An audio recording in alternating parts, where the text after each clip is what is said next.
अर्थ एक मैग्नेट की तरह बिहेव करती है और उसके पास एक नॉर्थ पोल है और एक साउथ पोल है। यहाँ पे हमारा ज्योग्राफिकल नॉर्थ, ये हमारा ज्योग्राफिकल साउथ, और जो अर्थ के पास मैग्नेट है वो यहाँ पर उसका साउथ पोल है और यहाँ पर उसका, ठीक। ये हमने बोला मैग्नेटिक एक्सिस। बेटा please pay attention, this is magnetic axis. और इस मैग्नेटिक एक्सिस के परपेंडिकुलर अपन लोगों ने एक मैग्नेटिक इक्वेटर बोला था, जिसको हम लोगों ने बोला था कि अपने इंडिया में से वो त्रिवेंद्रम में से पास होते हुए जा रहा है। ये मैग्नेटिक इक्वेटर है, दिस इज मैग्नेटिक इक्वेटर। और ये कौन है बच्चों? This is magnetic axis. अब जब हमने बात करी थी, जब ये नॉर्थ पोल और साउथ पोल आ गए तो इसके पास मैग्नेटिक फील्ड लाइंस होंगी। तो मैग्नेटिक फील्ड लाइंस बनाओ नॉर्थ से बाहर निकलते हुए और ऐसे एंटर करते हुए, सही है ना। अब इसी लाइन से अपन लोगों को एक चीज समझ लेनी चाहिए बस, कि देखो ये मैग्नेटिक इक्वेटर और मैग्नेटिक पोल के बारे में अपन लोग बात करेंगे। तो मैग्नेटिक इक्वेटर पे जब हम लोगों ने एक टेंजेंट ड्रॉ किया तो ये मेरा हॉरिजॉन्टल सरफेस बना। तो मैग्नेटिक फील्ड लाइंस देखो ए डायरेक्शन में, यानी what is the angle between H and B. यहाँ पे डेल की वैल्यू 0 आ गई थी, इसी को हम लोगों ने कल एंगल ऑफ डिप के नाम से जाना था। यहाँ पे बोलो अगर ये हॉरिजॉन्टल सरफेस है बच्चों, तो मैग्नेटिक फील्ड लाइंस ये रही। बोलो यहाँ पर एंगल कितना है? 90 डिग्री। अब एक चीज और समझो कि अगर मैं किसी भी फ्रीली सस्पेंडेड मैग्नेट को हैंग कर देता हूँ तो उसका नॉर्थ हमेशा ज्योग्राफिकल नॉर्थ की तरफ इंडिकेट करेगा, क्योंकि अल्टीमेटली मैग्नेट क्या करेगी, वो पहले मैग्नेटिक मेरिडियन में आती है और फिर वहां से किसी ना किसी एक पर्टिकुलर एंगल पे डिप कर जाती है। उसी को हम लोगों ने एंगल ऑफ डिप का नाम दिया था। अब यहाँ पे क्या रखना है आपको कि जो हॉरिजॉन्टल कंपोनेंट है ना, वो हमेशा नॉर्थ पोल की तरफ इंडिकेट कर रहे हैं, हॉरिजॉन्टल कंपोनेंट। अब हम डे टू डे लाइफ में जितने भी एक्सपेरिमेंट करेंगे वो सारे के सारे कहाँ पे करते हैं? हॉरिजॉन्टल सरफेस में। और हॉरिजॉन्टल की डायरेक्शन किधर है? साउथ से नॉर्थ की डायरेक्शन। यानी अगर मैं हॉरिजॉन्टल कंपोनेंट के हॉरिजॉन्टल मैग्नेटिक फील्ड की डायरेक्शन बात करूं तो वो किधर है? Towards geographical north, towards. अब यहाँ पर है ना, हम बात करेंगे आज न्यूट्रल पॉइंट्स के बारे में। याद करो कल मैंने बोला था कि रियलिटी में अर्थ के पास एक मैग्नेट है या अर्थ की एक मैग्नेटिक फील्ड है। उसके बहुत सारे एविडेंस देखे गए कि आपके पास किसी भी मैग्नेट को हम हैंग कर देते थे, उस पर एक डिफ्लेक्टिंग टॉर्क लगता था। मैग्नेट के पास, बाहर मैग्नेट के पास न्यूट्रल पॉइंट्स भी मिले, यानी न्यूट्रल पॉइंट्स इंडिकेट करता है कि भाई यहाँ पे कोई ना कोई दूसरा फील्ड भी अवेलेबल है। अब उसी के बारे में आज हम बात करेंगे, लेकिन केस देखना, इसमें 3 केसेस के बारे में बात करने वाले हैं। पहला के देखो, magnetic axis of the experimental bar magnet. Bar magnet समझता है, एक कोई अपनी मैग्नेट उठाओ जिसमें एक रेड वाला इंडिकेट करता है नॉर्थ पोल को और ब्लू वाला पार्ट इंडिकेट करता है साउथ पोल को। बाकी अलग अलग भी कलर हो सकते हैं, कई बार रेड ब्लैक भी आ जाता है, तो that is a different aspect. अब बोला गया कि a magnetic axis of the experimental bar magnet is placed in magnetic meridian and its north pole is indicating geographical north। अभी अपन ये मान के चलते हैं कि हमारे पास geographical north pole ए डायरेक्शन में, अगर geographical north ये है तो geographical south ये हो गया बच्चों, और ये कौन हो गया बच्चों? ईस्ट, और ये कौन हो गया? वेस्ट। अब हम जो भी एक्सपेरिमेंट सेटअप कर रहे होते हैं वो सारा का सारा कहाँ कर रहे होते हैं? हॉरिजॉन्टल सरफेस पे। तो हमें कौन से कंपोनेंट से मतलब है, हॉरिजॉन्टल या वर्टिकल? हॉरिजॉन्टल। और हॉरिजॉन्टल कंपोनेंट की वैल्यू बोलो b cos del, अरे अपन लोगों ने बात करी। अभी हॉरिजॉन्टल कंपोनेंट को अपन लोग x से रिप्रेजेंट कर देते हैं। बात समझ में आई बच्चों? आप ध्यान से सोचो, अर्थ के पास एक मैग्नेटिक फील्ड है, उसकी वैल्यू अप्रॉक्सीमेटली यूनिफॉर्म रहती है और बहुत कम वैल्यू होती है, 10⁻⁵ टेस्ला के आसपास उसकी वैल्यू रहती है। अब मान के चलते हैं कि ये मेरे पास देखो ये हॉरिजॉन्टल कंपोनेंट है और हॉरिजॉन्टल कंपोनेंट की डायरेक्शन अब ये भी देखी कि वो टुवर्ड्स ज्योग्राफिकल नॉर्थ होता है, ये परफेक्ट है। और जो कि यूनिफॉर्म माना है हम लोगों ने, तो हमने यहाँ पर पैरेलल लाइंस को ड्रॉ कर दिया। जल्दी बताओ ये पैरेलल लाइंस कौन सी है? ये पैरेलल लाइंस अर्थ के मैग्नेटिक फील्ड का हॉरिजॉन्टल कंपोनेंट है, दैट है भाई। अब हमने क्या करना है बच्चों, यहाँ पर अपने पास एक बार मैग्नेट को रखना है इन सच अ फैशन कि बार मैग्नेट का नॉर्थ पोल किसको इंडिकेट करे? ज्योग्राफिकल नॉर्थ पोल को। ये हमने बार मैग्नेट रख दी और ये बार मैग्नेट का नॉर्थ, क्योंकि बोला गया कंडीशन ये, तो मैग्नेट का नॉर्थ ज्योग्राफिकल नॉर्थ को इंडिकेट करना चाहिए। बात समझ में आ गई? तो ये कौन सा बन गया? South pole. अब हमें चेक करना है कि क्या न्यूट्रल पॉइंट्स अवेलेबल है, अगर है तो वो कितनी दूरी पर है। बात समझ में आई? अब ध्यान से सुन बच्चे, इसमें कौन कौन से पैरामीटर्स हम लोगों को ध्यान रखने चाहिए। पहली बात तो अभी नॉर्थ पोल का देखो, यहाँ पे कौन कौन से पैरामीटर वो समझ लो। एम क्या है? पोल स्ट्रेंथ, बोलो यार ऐसे। कैपिटल एन क्या है? Magnetic dipole moment of this magnet, और इनके बीच का ये सेपरेशन मान लेते हैं अपन लोग 2L, या क्या माने 2L मान लो। चलो तो 2L इनके बीच का सेपरेशन है, तो जल्दी बोलो कैपिटल एम और स्मॉल एम में क्या रिलेशन है? m into 2L। अरे ये वही है जैसे वहां पर डाइपोल मोमेंट हुआ करता था, नहीं है बच्चों? पक्की बात? अच्छा अब एक चीज और बताओ, अगर मैं बात करूं, ये देखो ध्यान से, ये कौन सी लाइन बन गई? एक्सियल लाइन, और ये कौन सी लाइन बन गई? बोलो यहां तक समझ में आए? अब आपको क्या कर लेना है कि 4 पॉइंट्स को मार्क कर लो आप, point number 1, point number 2, point number 3 और पॉइंट नंबर 4। स्टैंडर्ड मेथड से याद रखो। सोचो यहाँ पर अर्थ का हॉरिजॉन्टल कंपोनेंट किस डायरेक्शन में, तो अर्थ के हॉरिजॉन्टल कंपोनेंट को ऊपर बना दो, h, यहाँ पर भी h, इधर भी h, और a डायरेक्शन में भी है। जल्दी बताओ ये बनाया सही बनाया? अब देख, ये तो जो मैंने ब्लू लाइन से इंडिकेट किया, दिस इज हॉरिजॉन्टल कंपोनेंट। अब जो ये बार मैग्नेट है हम लोगों ने रखी है, इसकी खुद के मैग्नेटिक फील्ड लाइंस में होगी, और कैंसिल आउट करने की कंडीशन क्या होनी चाहिए? मान लो मुझ पे इधर 5 न्यूटन का फोर्स लग रहा है, अगर कोई मेरे इस वाले फोर्स को न्यूट्रलाइज करना है किसी को, तो क्या उसको इधर लगाना पड़ेगा? कितना force? 5 Newton in opposite direction में। ये देखो ये अर्थ की मैग्नेटिक फील्ड है, अगर कहीं पर न्यूट्रल होती हुई दिखाई दी तो मैग्नीट्यूड सेम होना चाहिए और डायरेक्शन अपोजिट होनी चाहिए। पक्की बात? तो यहाँ से देख मैग्नेटिक फील्ड लाइंस का डायग्राम देख बच्चे, यहाँ नॉर्थ से निकलेगी ऐसे, यहाँ से देखना ऐसे जाएंगे मैग्नेटिक फील्ड लाइंस, ना? अब सोच के देख, यहाँ पर मैग्नेटिक फील्ड लाइंस ऊपर की तरफ जा रही है, क्या इस पॉइंट पर न्यूट्रल पॉइंट मिल सकता है क्या? नहीं, क्योंकि ये H और ये मैग्नेट के मैग्नेटिक फील्ड मैंने B से बोल दिया, ये H और B दोनों के दोनों एक ही डायरेक्शन में, ये तो सपोर्ट कर रही है इसको, नहीं है? इधर देख, ये मैग्नेटिक फील्ड ऐसे आ रही है, क्या इस पॉइंट पर न्यूट्रल पॉइंट मिल सकते हैं क्या? हाँ, क्योंकि पहली बात तो H ऊपर है और B नीचे। अगर मैग्नीट्यूड भी सेम हो जाए तो क्या यहाँ पर मैग्नेटिक फील्ड 0 हो सकता है? तो क्या ये न्यूट्रल पॉइंट मिल सकता है? इधर देखो, ये नीचे से आया ऊपर की तरफ, ये भी ऊपर ये भी ऊपर, सपोर्ट करेगी अपोज। अब ऐसे देख, यहाँ से ऐसे आएगी मैग्नेटिक फील्ड लाइंस, यहाँ पे सपोर्ट, यहाँ पे अपोज। तो एक चीज तो अपन को समझ में आ गई कि भैया मिल सकते हैं न्यूट्रल पॉइंट्स, कोई बड़ी बात नहीं है, बट वो न्यूट्रल पॉइंट कौन से केस में कहाँ पे मिलने वो याद होना चाहिए आपको। जब ज्योग्राफिकल नोट और मैग्नेट का सब मैग्नेट का नोट एक ही तरफ को इंडिकेट कर रहे हैं, तो जो न्यूट्रल पॉइंट्स मिले वो कहाँ पर मिले होंगे? Equatorial line. कहाँ पे मिले बच्चों? Please pay attention. अगर ये क्वेश्चन में, वैसे तो नॉर्मल जब आप क्वेश्चंस पढ़ोगे ना तो लिखा रहता है short magnet, short bar magnet, तो मान के चलने ना शॉर्ट बार मैग्नेट का मतलब वही है कि इनका 2L या L, और जो यहाँ से ये सेपरेशन है, बोलो कितना मानूं? R मान लूं? ये सेपरेशन है। अगर बार शॉर्ट बार मैग्नेट है तो ये लिखा होगा कि ये वाला L is very very smaller than R। अगर ये वाला L is smaller than R है तो याद करो हम इलेक्ट्रिक फील्ड निकालते हुए अपन लोग क्या फॉर्मूला यूज करते थे? ये इक्वेटोरियल लाइन है, इक्वेटोरियल का फॉर्मूला बोलो, KP by R cube, KP by, लेकिन रियल फॉर्मूला क्या था? KP by under root of R square plus A square की पावर 3/2। नहीं आया? 3/2 था 2 का? श्योर? पक्का? हाँ, 3/2 नहीं आया, समझ में? अब जब हमने वहां पे बोला था कि if A is very very less then R, तब फॉर्मूला क्या बन गया था? KP by R cube. अब यहाँ पर कैसे लगाना है कि वो वाला फॉर्मूला लगाना है नहीं लगाना है, तो ये पता लगाएगा आपका शॉर्ट लिखा है तो शॉर्ट बार मैग्नेट, नहीं आया तो कई बार हम लोगों को पैरामीटर्स के अकॉर्डिंग अपने आप को देखना पड़ेगा। बात समझ में आई? पहले बताओ नल पॉइंट कहाँ पे मिला? इक्वेटोरियल लाइन पे। अब इक्वेटोरियल लाइन पे अगर नल पॉइंट मिला तो मैं लिख सकता हूँ भैया अर्थ का हॉरिजॉन्टल कंपोनेंट H किसके बराबर है?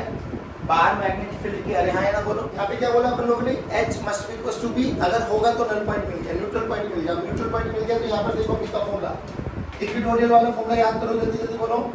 B this is equal to mu naught by 4 pi capital M वहां पे क्या लिखते थे हम, आर स्क्वायर प्लस ए। अब यहाँ पे ए ना मान के हमने क्या माना है, एल, तो यहाँ पे R square plus L square की पावर 3/2 नहीं आया बच्चों, रख दो यहाँ पर।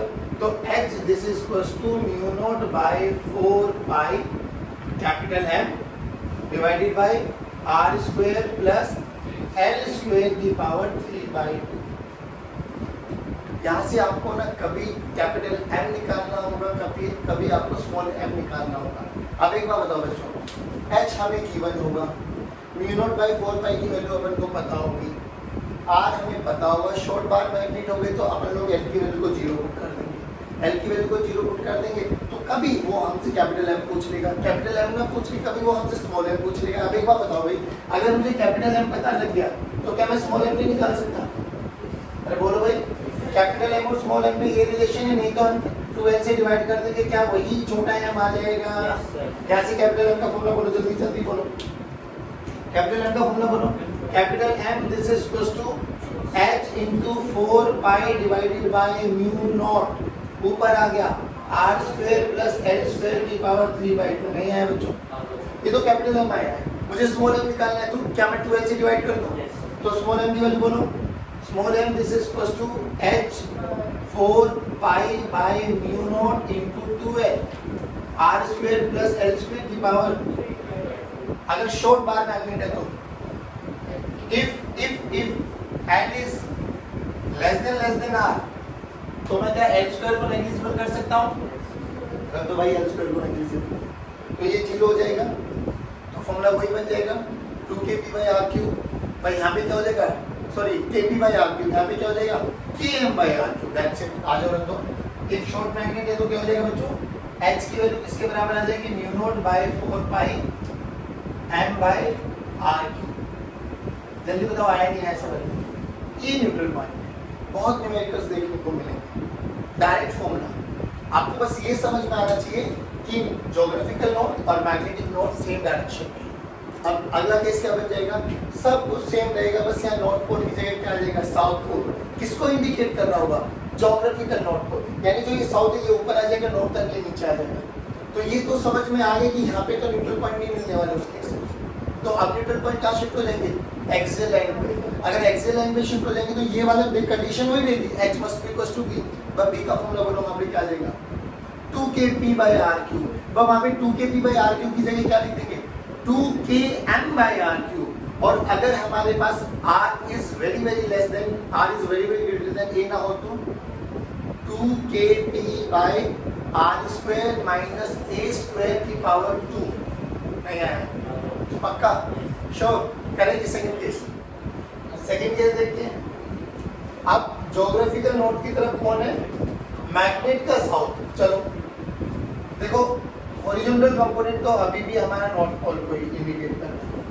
ये हमारे पास कौन है बच्चों, H, horizontal component of earth magnet.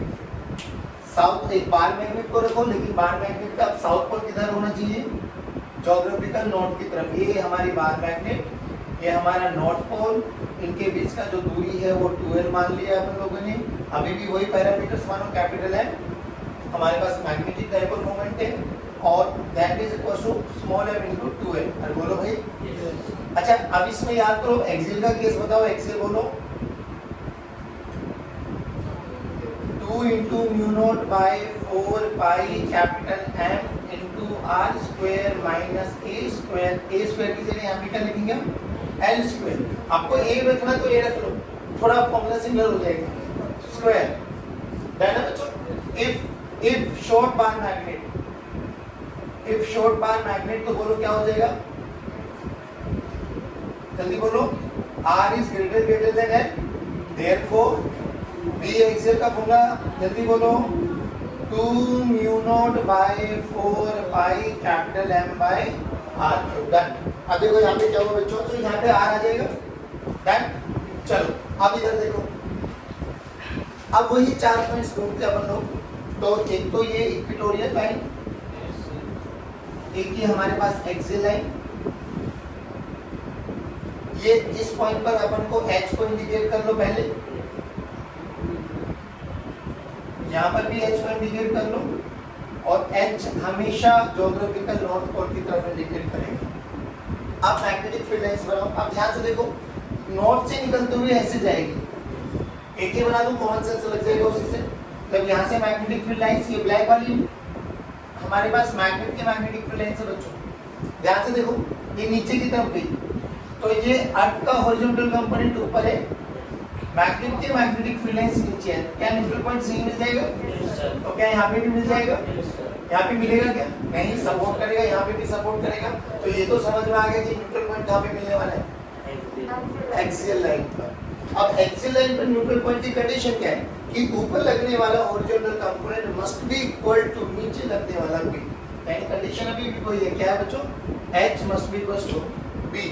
b की वैल्यू बोलो, b की वैल्यू बोलो 2 into mu naught by 4 pi capital M into R by R square minus L square का 2। कुछ भी पूछ ले भाई, ये फॉर्म स्टैंडर्ड याद रखें। कैपिटल M पूछ ले तो अच्छी बात है, capital M in terms of small m पूछ ले तो भी अच्छी बात है। कैपिटल M को क्या लिख देंगे? Small m into 2a। वैसे कैपिटल M की वैल्यू निकालो बच्चों एक बारी।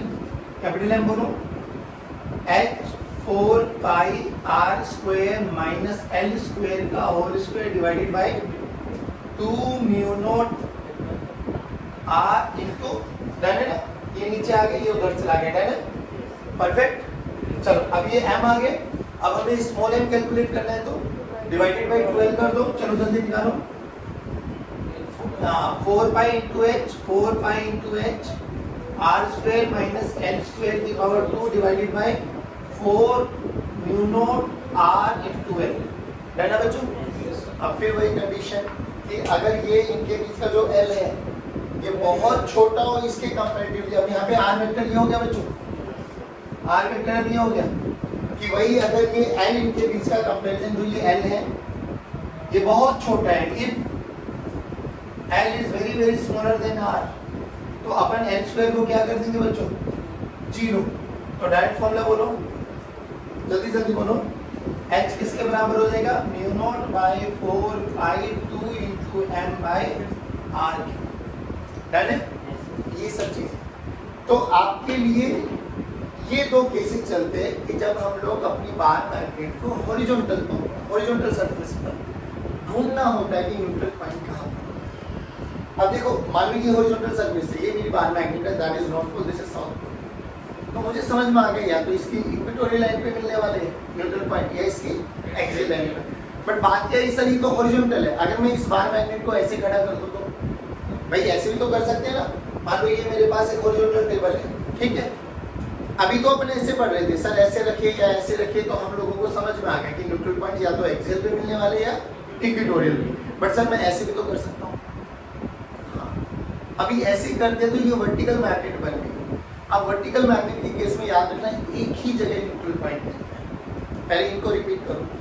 अगर मैग्नेट का नॉर्थ ज्योग्राफिकल नॉर्थ को इंडिकेट करता है तो हमारे पास न्यूट्रल पॉइंट्स कहाँ पे मिलते थे? इक्वेटोरियल। कंडीशन क्या होती थी कि horizontal component h must be equal to magnetic field on the equatorial line. Magnetic field का फॉर्मूला बोलो इक्वेटोरियल लाइन पे, हाँ kp by r³ वो होता था वहाँ पर, यहाँ पर क्या हो जाएगा? km by r³। और अगर हम जनरल फॉर्मूला लिखे तो जल्दी बोलो, km by r square plus l square की पावर 3/2। आज समझ में आ गया?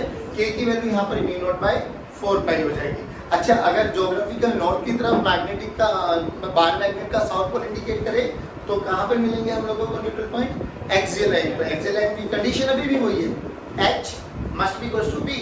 b का फॉर्मूला बोलो एक्सियल का 2kp by r³। और यहाँ पर क्या हो जाएगा? 2km by r³। और जनरल फॉर्मूला क्या हो जाएगा? 2km r by r square minus al square का पावर 2। डन है बच्चों? अब फिर हम लोगों ने बात करी, चलो ये तो हॉरिजॉन्टल लेवल पे आ गए, लेकिन अगर मैं किसी भी बार मैग्नेट को हॉरिजॉन्टल लेवल पे ऐसे वर्टिकली कर दूं तो अब यहाँ पर कंडीशन ये चेक करना है आपको कि क्या उस मैग्नेट का साउथ पोल टेबल को टच कर रहा है या नॉर्थ। और क्वेश्चन में आपको पता होगा, क्वेश्चंस पढ़ेंगे तो आपको गिवन होगा, अगर वर्टिकल का आ जाता है तो वो बताएगा कि इस बार मैग्नेट का कौन सा पोल टेबल को यानी हॉरिजॉन्टल सरफेस को टच किए हुए। अगर साउथ पोल टच किए हुए तो जो आपके पास न्यूट्रल पॉइंट आएगा वो ज्योग्राफिकल नॉर्थ की तरफ आएगा। अगर मैग्नेट का साउथ पोल टेबल को टच किए हुए है, ये साउथ पोल, ये नॉर्थ पोल, तो जो मैग्नेट जो न्यूट्रल पॉइंट आएगा वो ज्योग्राफिकल नॉर्थ की तरफ आएगा, एक ही आएगा ज्योग्राफिकल नॉर्थ की तरफ। अगर मैग्नेट का नॉर्थ पोल टेबल को टच किए हुए है तो जो न्यूट्रल पॉइंट आएगा वो एक ही आएगा, कहाँ पर आएगा, ज्योग्राफिकल साउथ पोल की तरफ। दोबारा बोलो, अगर टेबल पर मैग्नेट का साउथ पोल टच किए हुए है तो जो न्यूट्रल पॉइंट आएगा वो किधर आएगा, ज्योग्राफिकल नॉर्थ की तरफ, एक ही आएगी। अभी तक दो पढ़ रहे थे अपन लोग। अगर नॉर्थ पोल टच किए हुए तो बस हमें ये वाला फॉर्मूला आना चाहिए, एक फॉर्मूला और याद करना है। वहाँ पे बताओ electric field due two point source के कारण, पॉइंट चार्ज के कारण क्या फॉर्मूला होता था, KQ by R square, KQ by, यहाँ पे मैग्नेटिक फोल्ड बताओ, अगर अकेला मैग्नेटिक पोल स्ट्रेंथ अवेलेबल होता तो फॉर्मूला क्या बन जाता मैग्नेटिक फील्ड का, K छोटा m by R square, K छोटा m बाय, बस अब इसी चीज को इंडिकेट करना है। अब एक चीज और बताओ, जो ये नॉर्थ साउथ ईस्ट वेस्ट है, ये वर्टिकल प्लेन में है या हॉरिजॉन्टल प्लेन, हॉरिजॉन्टल प्लेन। आप लोगों के पीछे मैप्स भी लगे हुए हैं, देख ध्यान से, ये मैप तो ऊपर है, ऊपर जम्मू कश्मीर नहीं है, नहीं ऐसे नहीं है, वो या तो ऐसे है या ऐसे है, हाय ना बोलो। तो basically north pole south pole east और वेस्ट किधर है, ये ज्योग्राफिकल प्लेन में, लेकिन हम जो पढ़ रहे होते वो वर्टिकल प्लेन है, तो हमारी मजबूरी है नॉर्थ को ऊपर इंडिकेट करना। अरे हाय ना बोलो, नहीं आया, चलिए अब इसका तीसरा और आखिरी केस दें। मान लो ये मेरे पास एक हॉरिजॉन्टल टेबल है, एक, और यहाँ पर मेरी एक बार मैग्नेट है,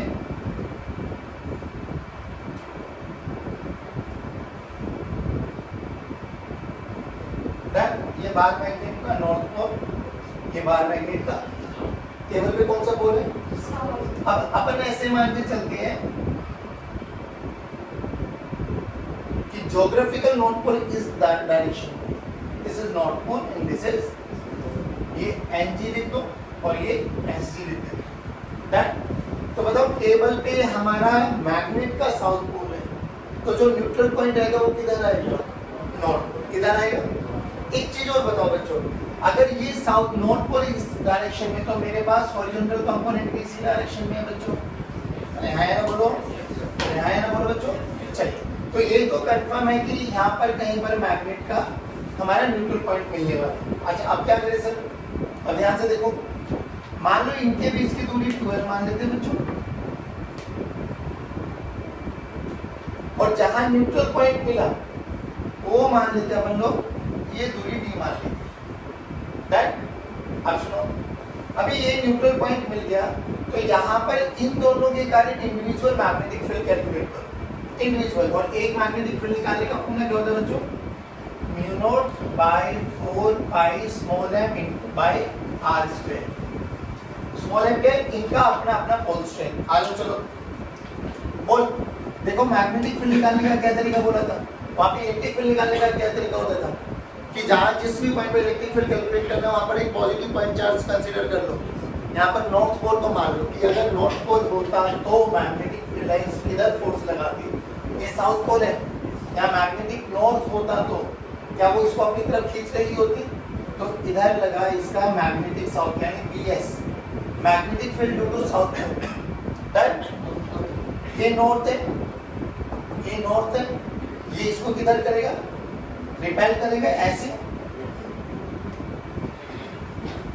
ये कौन हो गया BN, दैट, ये कौन हो गया BN, परफेक्ट। अब एक बात बताओ मुझे, ये जब सब चीजें हमें समझ में आ गई, BS की वैल्यू बोलो बच्चों, mu naught by 4 pi, mu naught by 4 pi small m, और इनके बीच का सेपरेशन D, तो स्मॉल m बाय D का स्क्वायर। BN बोलो जल्दी, mu naught by 4 pi small m। अब ये दूरी को मैं R मान लूं के लिए, बाद में R की टर्म्स में लिख सकता हूँ, R को बोलो क्या लिख सकता हूँ, R को मैं क्या लिख सकता हूँ, अंडर रूट ऑफ 2L का होल स्क्वायर प्लस D का स्क्वायर। नहीं है बच्चों, बाद में अपन लिख सकते हैं, चलो अभी लिख ही दो साथ के साथ। BN की वैल्यू बोलो, म्यू नॉट m बाय 4 पाई, R का स्क्वायर करेंगे तो कैंसिल आउट हो जाएगा, ये D का स्क्वायर प्लस 4L का स्क्वायर। डन है बच्चों। अब ध्यान से देखो, और ये हमारे पास इधर बना H।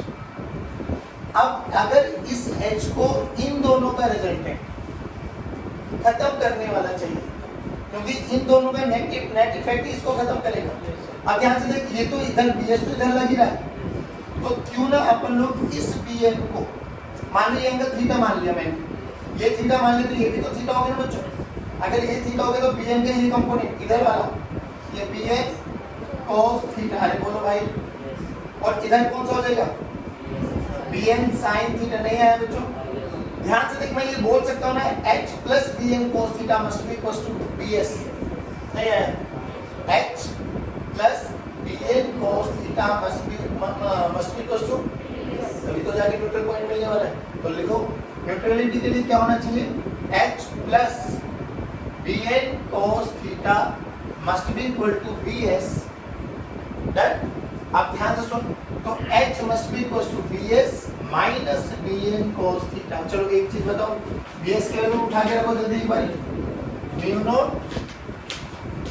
m by 4 pi d का स्क्वायर माइनस BN की वैल्यू रखो बाबा, BN mu naught m by 4 pi d का स्क्वायर प्लस 4l का स्क्वायर। अच्छा, cos थीटा निकालना, अब ए ट्रायंगल देख, ए ट्रायंगल में से cos थीटा की वैल्यू निकालो। cos थीटा होता है बेस बाय हाइपोटेन्यूज, बेस बन गया ये मेरे पास d, हाइपोटेन्यूज बन गया r, तो d बाय r की वैल्यू को ये रख दो बदले, तो इनटू d बाय r। नहीं है बच्चों, क्या ये h के बराबर बन गया? ठीक। अब सोच, इसी में दूसरा केस क्या बनता, अगर मैं बस मैग्नेट को रिवर्स कर दूं, ये साउथ पोल ऊपर चला जाए, नॉर्थ पोल इधर आ जाए, तो क्या जो न्यूट्रल पॉइंट आ जाएगा वो इधर शिफ्ट हो जाएगा? करके दिखा दूं इसी में।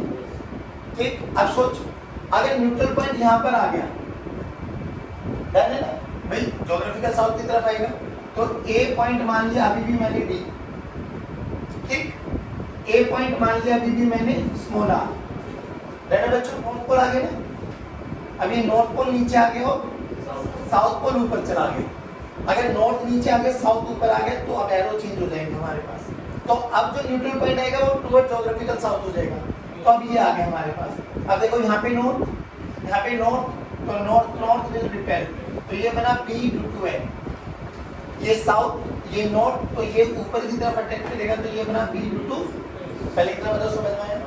अब अगर इस पॉइंट पर न्यूट्रल है, यानी मैग्नेटिक फील्ड नहीं है, तो H तो अभी भी इधर ही रहने वाला है, तो इधर कौन आ जाएगा बाबा, H। अब फिर वही काम करो, क्यों ना इस BS के दो कंपोनेंट दिए जाएं, ये थीटा एंगल मान लो, तो BS का ये कंपोनेंट कितना हो जाएगा बच्चों, BS cos थीटा, और ये कंपोनेंट कितना हो जाएगा बच्चों, BS sin थीटा।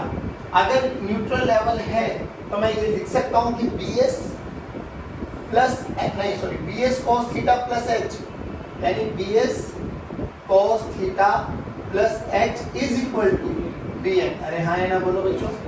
अब बस क्या चेंज आ जाएगा, जो उस केस में BS बन रहा था वो क्या बन जाएगा, BN, और जो उस केस में BN बन रहा था वो क्या बन जाएगा, BS। नहीं आया समझ, पक्की बात। तो this is all about your terrestrial magnetism, जो हमारे पास छोटा सा चैप्टर है, एक मैग्नेटिक इवेंट के बाद कंपेयर उसके कंटिन्यूएशन कि अर्थ एक मैग्नेट की तरह बिहेव करती है। सबसे ज़्यादा इंपॉर्टेंट आप लोगों के लिए वो 3 एलिमेंट्स, जिससे न्यूमेरिकल भी आते हैं, तो कभी कभार 1-2 नंबर में पूछा भी जाता है, बट इस बारी का पेपर जो MCQs बेस्ड है, तो यहाँ से और इसी में से वो इलेक्ट्रोस्टैटिक्स के 8 से 9 डेरिवेशन जो अपन लोगों ने पहले लेक्चर में पढ़े थे, वहाँ से भी कोई ना कोई कोरिलेशन आ सकता है। ठीक है बच्चों, चलिए, तो this is all about today's session. Thank you very much, have a good day, God bless you, जय हिंद।